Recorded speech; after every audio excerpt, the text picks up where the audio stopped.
Agradeço, senhor presidente. Eu também pretendo ser extremamente breve e espero com a objetividade e o conteúdo do embaixador José Antônio Marcondes.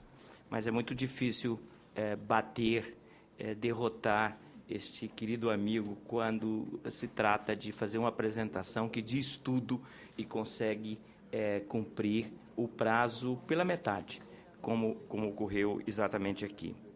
Eu queria dizer que, na linha daquilo que já trouxe a ministra Isabela e o senador Jorge Viana, que o Brasil não tem uma legislação nacional de proteção da biodiversidade como alguns países. Mas isto não deve ser entendido como falta de um regime legal adequado e moderno de proteção da biodiversidade. As normas que o Brasil tem, portanto, uma proteção fragmentária e não holística da biodiversidade, são muitas. Aqui já foi citado o Código Florestal, nós podemos citar a Lei de Proteção à Fauna, a Lei do Sistema Nacional de Unidades de Conservação, em inglês, áreas protegidas, para ajudar na tradução. Nós temos também uma lei de proteção aos recursos hídricos, uma lei de proteção à Mata Atlântica. Enfim, há um mosaico de normas que, a meu juízo, se aplicadas essas normas, nós teríamos condições adequadamente de proteger a nossa biodiversidade.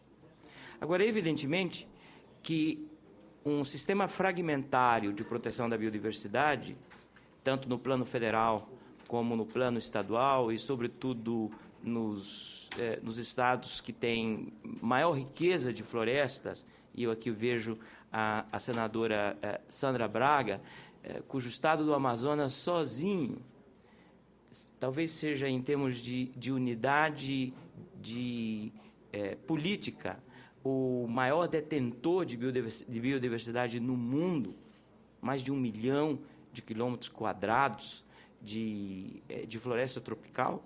Então, em todos esses níveis, federal, estadual e municipal, o modelo fragmentário cria dificuldades, tanto na implementação administrativa como na implementação judicial. Não poderia também deixar de mencionar que a Constituição brasileira protege diretamente a biodiversidade. E, utilizando esta linha de raciocínio biológico da ministra Isabela Teixeira, que partiu dos 3 níveis estabelecidos na Convenção da Biodiversidade de 1992, na nossa Constituição, que é de 1988, portanto, anterior à Conferência do Rio, a ECO 92, como dizemos no Brasil, a nossa Constituição trata desses 3 níveis. Protegem os chamados fundamentos da vida, vale dizer, o nível mais elementar, o nível genético da biodiversidade, protege as espécies e protege os ecossistemas.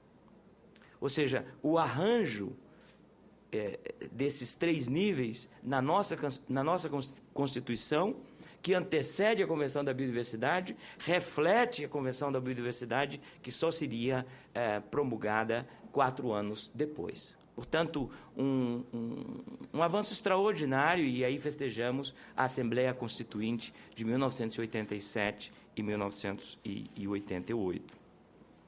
Lembro ainda, e aqui falando especificamente das dificuldades para o Poder Judiciário, que o fato de termos um mosaico de leis que protegem a biodiversidade, ou, se quiserem, protegem os elementos, os componentes da biodiversidade, este fato traz dificuldades para o juiz no momento de aplicar a norma. Porque o juiz brasileiro que se defronta com litígio afeito à biodiversidade terá que analisar não apenas uma norma, um código, uma lei específica, mas fazer um diálogo entre todas essas normas, e daí a necessidade, primeiro, de deste magistrado, desse juiz, ter um descortínio de todo o microsistema de proteção do meio ambiente, mas também de entender a principiologia que orienta, a principiologia jurídica que orienta, de um lado, a proteção do meio ambiente, do outro, a proteção da biodiversidade e, no caso específico, se tratar de fauna, flora, áreas protegidas, a legislação que cuida daquela matéria particularmente. Não é um exercício fácil. Agora, a boa notícia é que os juízes brasileiros, tanto os juízes federais como os juízes estaduais, o Brasil é uma federação, portanto, temos 2 sistemas judiciais, os juízes brasileiros vêm se defrontando cada vez mais com questões, processos, litígios no campo ambiental.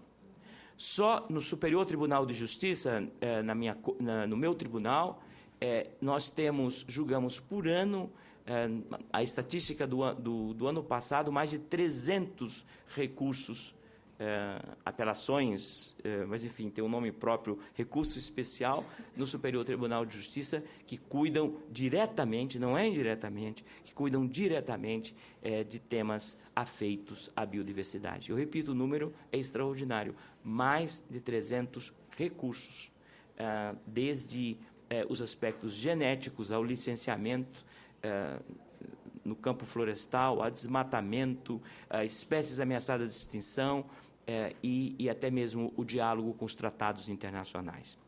Eu termino exatamente com os tratados internacionais. O nosso país, e nós não gostamos de reconhecer isso, não valoriza os tratados internacionais. Se há algo que nós não devemos seguir do modelo dos irmãos do Norte, é exatamente esta ideia de que os tratados internacionais não precisam ser seguidos pelo Poder Judiciário. Nós fizemos um levantamento da jurisprudência brasileira e não encontramos praticamente nada de citação dos tratados internacionais. E eu me refiro especificamente à Convenção da Biodiversidade, porque, em alguns casos, senador Otto Alencar e embaixador José Antônio Marcondes, em alguns casos, o juiz se dava o trabalho de pesquisar a literatura estrangeira sobre a definição de biodiversidade, quando bastaria ir à Convenção da Biodiversidade, e lá nós temos uma definição que é aceita pela comunidade científica internacional. E isso se aplica a outros tratados internacionais, como a CITES, ou CITES, na sua pronúncia em inglês, na Convenção de Ramsar, que protege as áreas úmidas, na Convenção da Unesco do Patrimônio Mundial, Cultural e Natural. São pouquíssimas as referências no Poder Judiciário a esses tratados internacionais. Então, a tarefa que nós temos aqui é lembrar aos juízes, isso temos feito em todas as ocasiões de cursos de capacitação para os juízes, que os tratados internacionais não se dirigem apenas ao Poder Executivo, que os tratados internacionais não se dirigem apenas ao Poder Legislativo, mas que os tratados internacionais devem, não só podem, mas devem ser utilizados pelos juízes brasileiros. Eu vejo no Itamaraty, no Ministério das Relações Exteriores, um esforço muito grande de levar a posição brasileira aos fóruns em que esses tratados e convenções são negociados, na expectativa de que esses tratados venham a ser aplicados no Brasil pelo Poder Judiciário. E, portanto, o dever é nosso. Eu falei 9 minutos e 12 segundos, não utilizei meus 10 minutos, era uma questão de honra nessa concorrência que eu faço com o embaixador José Antônio Marcondes. Ele ganhou de mim, mas eu não cumpri, ou melhor, não utilizei inteiramente os meus 10 minutos, e agradeço a todos.